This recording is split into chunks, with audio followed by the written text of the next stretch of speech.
স্বামীৰ মৃত্যুৰ পাছতো কপালত সেন্দুৰ লগাই থোৱা প্ৰথম হিন্দু মহিলা গৰিমা গাৰ্গ চাগে আজিলৈকে দেখা নাই কোনো হিন্দু মহিলাই স্বামীৰ মৃত্যুৰ পাছতো কপালত সেন্দুৰ লগাই ৰখা।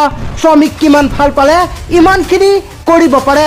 এই ভিডিঅ'টো আপোনালোকে যিমান পাৰে শ্বেয়াৰ কৰি দিয়ক, কিয়নো এগৰাকী হিন্দু মহিলাৰ স্বামীৰ মৃত্যুৰ পাছত হিন্দু মহিলাগৰাকীয়ে কপালত সেন্দুৰ লগাই থোৱা হয়তো আজিলৈকে আপোনালোকে দেখা নাই, কিন্তু গৰিমা গাৰ্গৰ ক্ষেত্ৰত দেখা গৈছে সেয়া। জুবিন গাৰ্গৰ মৃত্যুৰ আজি 10 দিন উকলি গ'ল, কিন্তু এতিয়ালৈকে গৰিমা গাৰ্গৰ কপালত সেন্দুৰ আছে। স্বামী জুবিন গাৰ্গৰ মৃত্যুৰ পাছতো গৰিমা গাৰ্গে আজিলৈকে সেন্দুৰকণ মুচি দিয়া নাই।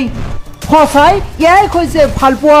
এগৰাকী হিন্দু মহিলাই হয়তো নিজৰ স্বামীৰ মৃত্যুৰ পাছত আপোনালোকে কোনেও আজিলৈকে দেখা নাই যে কপালত সেন্দুৰ লগাই ৰাখে, আৰু স্বামী জুবিন গাৰ্গৰ মৃত্যুৰ পাছতো আজিলৈকে কপালৰ সেন্দুৰ মুচি দিয়া নাই গৰিমা গাৰ্গে।